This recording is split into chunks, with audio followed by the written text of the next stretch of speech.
Oke,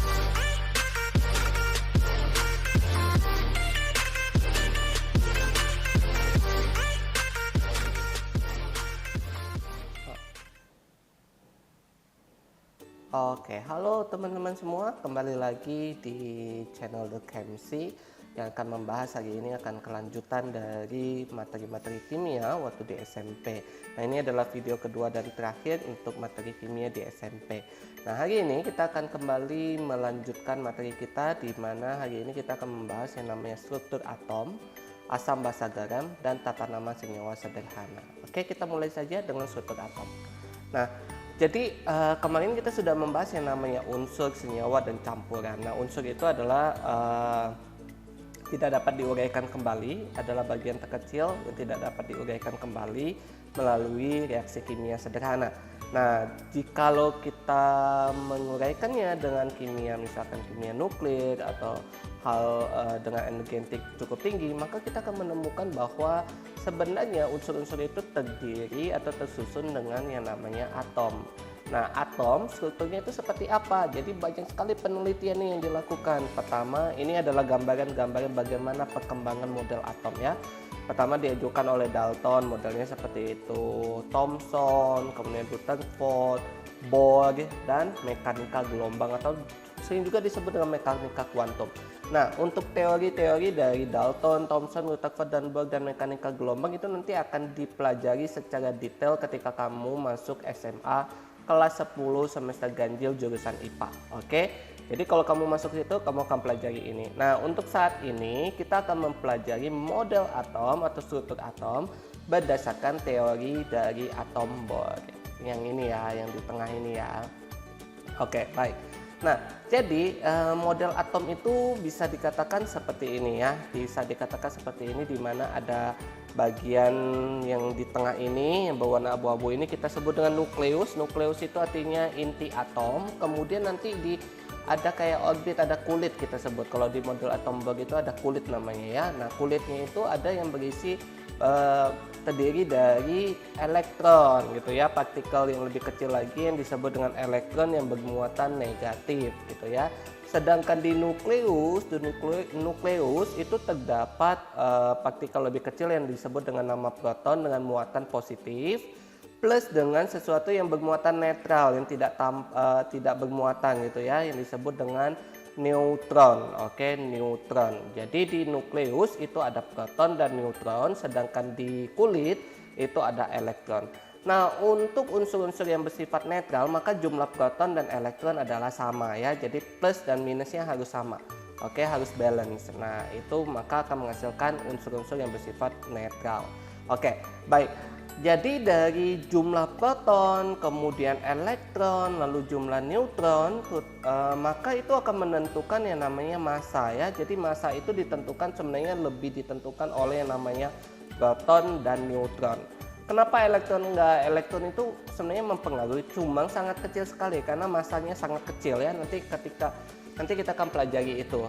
Berapa massa elektron itu sangat kecil sekali dibandingkan dengan massa proton dan neutron. Maka di sini dari jumlah proton, elektron, neutron itu maka dirangkum tuh di dalam sistem periodik unsur, di mana ada simbol unsur dengan ada angka. Nah, angkanya ada dua nih. Jadi angka yang di bawah itu disebut dengan nomor atom dan yang angka di atas itu adalah nomor massa gitu ya. Nah, kalau kamu perhatikan nomor atom itu selalu lebih kecil dibandingkan nomor massa. Oke, nomor atom selalu lebih kecil dibandingkan nomor massa. Bahkan nomor atom itu umumnya setengah kali dari nomor massa. Oke, nomor atom itu hampir selalu setengah dari nomor massa atau kurang lebih lah setengah dari nomor massa. Oke, jadi nomor massa selalu lebih gede ya dibandingkan nomor atom. Nah, sekarang apa sih fungsinya nomor atom dengan nomor massa itu? Menunjukkan apa sih gitu ya? Jadi nomor atom dengan lambang Z itu menunjukkan jumlah proton. Nah, kalau unsurnya itu netral, maka jumlah proton juga sama dengan jumlah elektron. Maka Z kita bisa katakan sama dengan jumlah proton dan jumlah elektron. Sedangkan nomor massa itu adalah menyatakan jumlah dari proton ditambah neutron. Jadi gini ya. Jadi kalau Z ini itu adalah sama dengan jumlah proton dan jumlah elektron.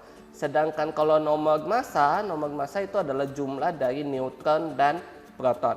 Oleh karena itu, kalau kamu sudah punya lambang unsur seperti ini, kamu sudah tahu nomor atomnya, kamu sudah tahu nomor massanya, maka kamu harusnya sudah bisa menentukan berapa proton, berapa elektron, dan berapa neutron. Oke. Jadi nomor atomnya 47, maka jumlah protonnya 47, elektronnya juga 47, sedangkan nomor massanya 108 ya. 108 itu adalah proton ditambah neutron. Nah, kalau untuk mencari neutronnya, artinya nomor massa dikurang dengan jumlah proton. Jadi 108 dikurang 47, maka kamu dapatnya 61. Oke, jadi itu untuk di SMP biasanya hanya untuk menentukan proton, elektron, dan neutron. Nah, saya harapkan setelah nonton video ini kamu sudah bisa menentukan berapa sih jumlah proton, elektron, dan neutron gitu ya, kalau diketahui nomor atom dan nomor massa. Oke, baik. Selanjutnya kita akan lanjut ke materi berikutnya, itu adalah asam, basa, dan garam plus dengan tata nama sederhana. Kita mulai dengan asam, basa, dan garam dulu ya. Jadi asam itu adalah sesuatu, namanya juga asam ya, maka asam adalah sesuatu senyawa yang membuat rasa masam. Jadi rasanya tuh asam. Oke. Nah, kalau untuk zat-zat yang bisa kamu temukan di lingkungan sehari-hari, kalau ada rasanya asam berarti itu sifatnya biasanya asam gitu ya. Tapi ingat, kalau kamu ke lab atau menemukan zat kimia, jangan dicoba ya, jangan dicicipi. Oh, ini mau tahu ini asam atau enggak, lalu dicelupin, dicicipi, nggak boleh, karena itu akan nanti takutnya kamu malah keracunan gitu ya. Nah, pasangannya asam itu adalah basa.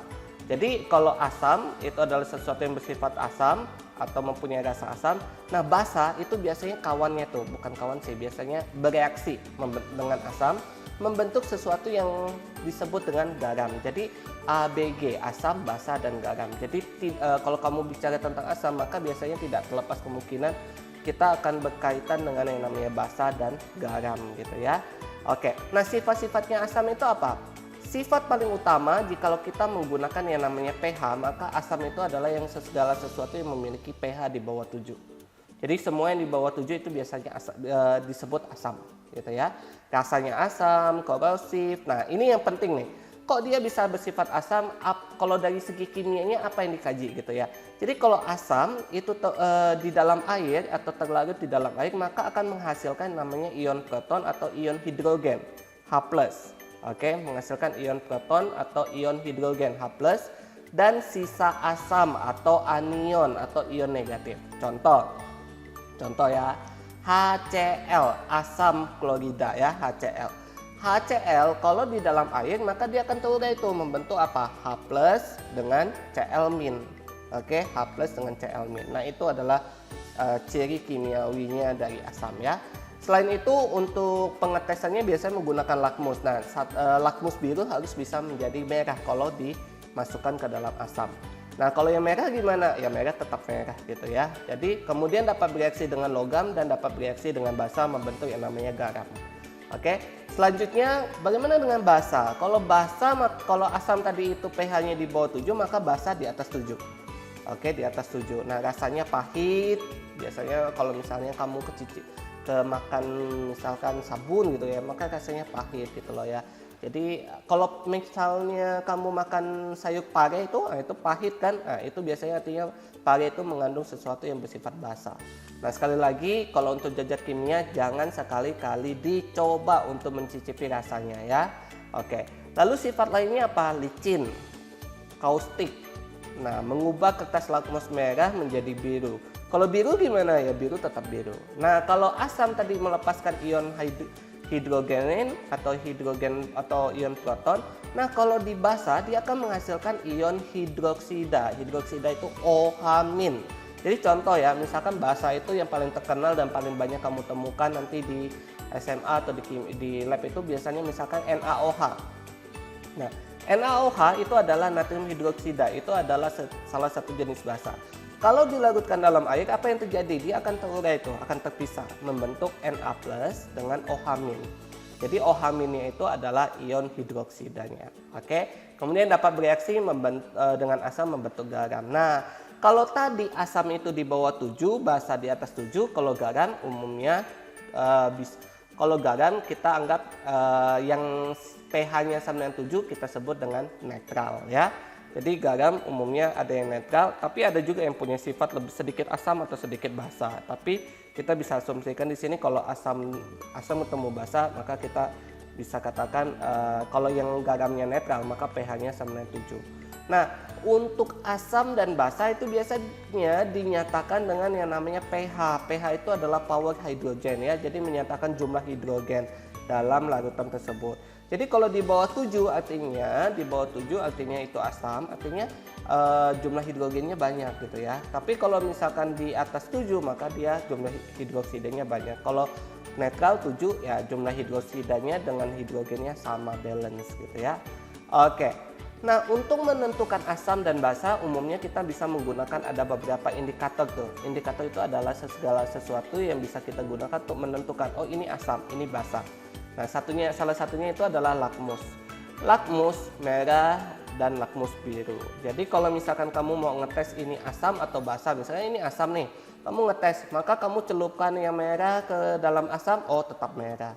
Berarti dia bisa kemungkinan asam atau netral. Kamu masukkan yang si lakmus biru, masukkan oh ternyata warna merah, berarti dia asam. Jadi lakmus merah biru biasanya digunakan bersamaan ya.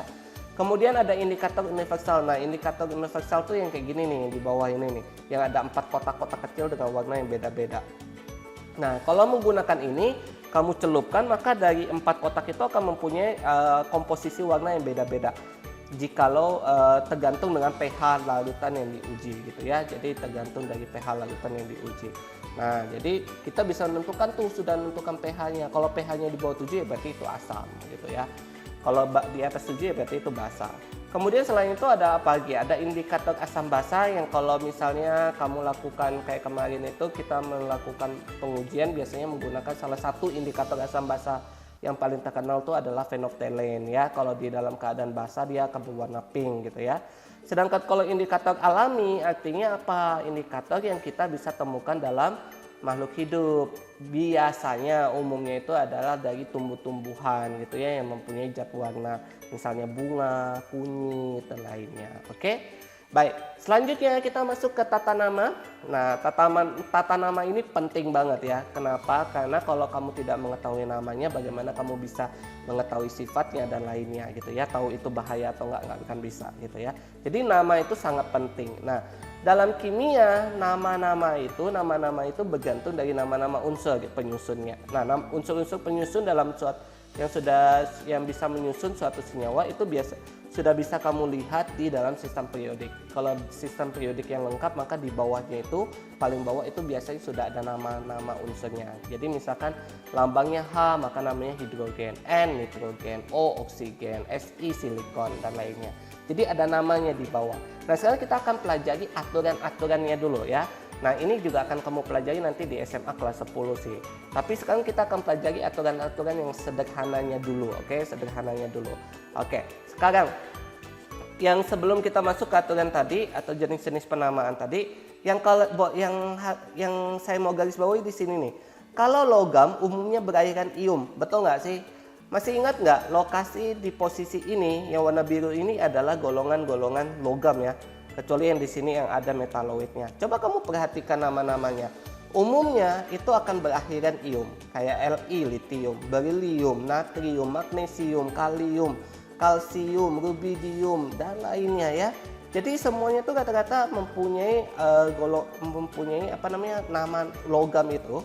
Nama logam itu umumnya berakhiran ium gitu ya, berakhiran ium. Jadi kalau kamu sudah tahu namanya ada akhiran ium, maka kamu bisa menyimpulkan bahwa itu pasti adalah logam.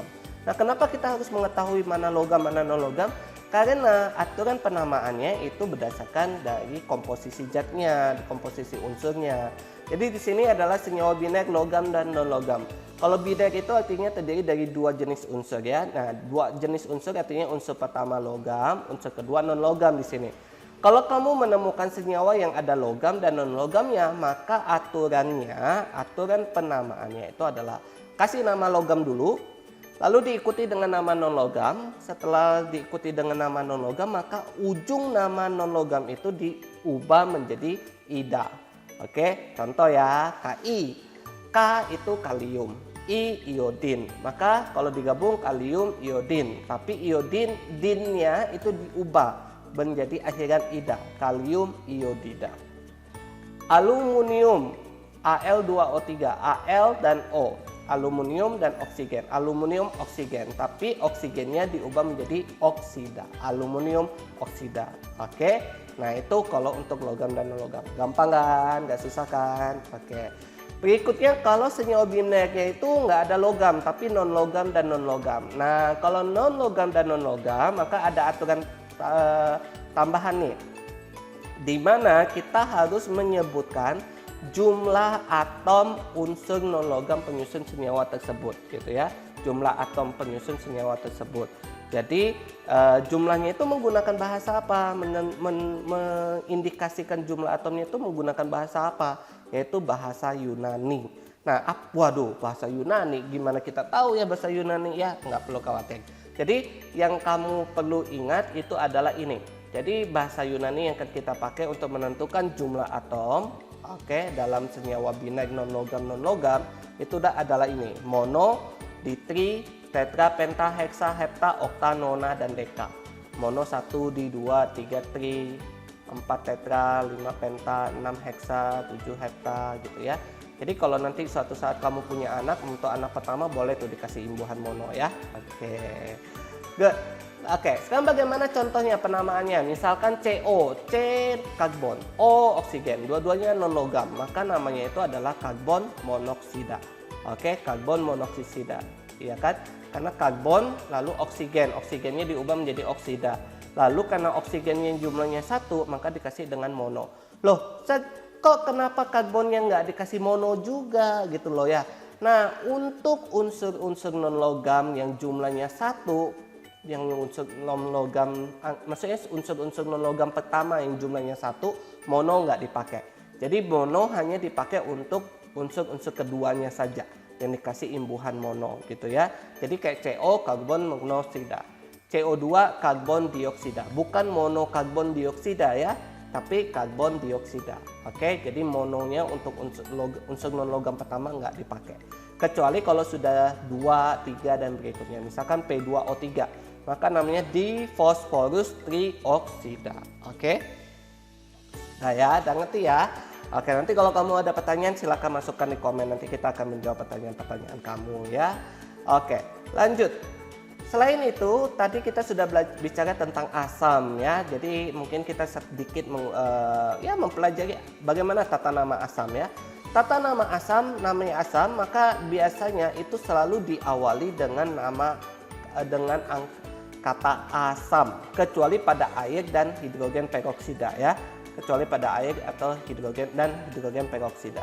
Jadi contohnya misalnya gini nih, HF itu kan hidrogen dan fluorin. Nah, karena dia itu sifatnya asam, karena ada hidrogennya itu, maka kita tinggal sebut namanya asam fluorida. Oke. Kemudian misalkan kalau saya punya yang lain tuh, misalkan contohnya lagi apa ya? Misalkan HCl, asam, Cl-nya klorin, klorin diubah menjadi ida, klorida, asam klorida. Nah, kalau dia asamnya itu terdiri dari lebih dari 2 unsur, misalkan kayak H2SO4 itu kan terdiri dari 3 unsur. Ini disebut dengan asam poliatomik gitu ya. Jadi di sini kamu harus melihat ionnya, SO4-nya. Nah, SO4-nya namanya sulfat. Nanti kita akan belajar ini lebih lanjut ya. Jadi untuk saat ini misalkan kamu pun punya senyawa H2SO4, maka namanya asam sulfat. HNO3 asam nitrat gitu ya. Jadi namanya itu tetap ada kata asamnya.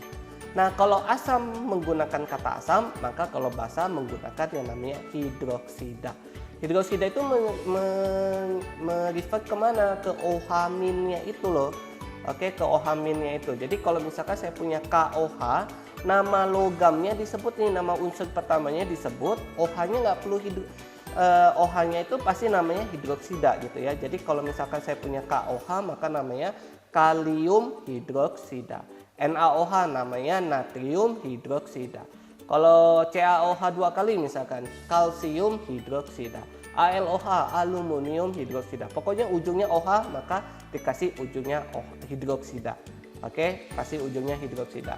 Jadi itu untuk tanda nama basa. Kalau asam pakai kata asam, kalau basa indikasinya pasti punya ujung yang bernama hidroksida. Oke. Jadi itu saja untuk video hari ini. Semoga kamu bisa memahami, bisa ngerti apa yang sudah kita review di video ini. Kalau kamu ada yang masih dibingungkan, silahkan komen. Nanti kita akan berdiskusi melalui komen-komen yang kamu berikan. Oke, thank you untuk sudah nonton. Sampai jumpa lagi di video-video berikutnya. Oke, bye.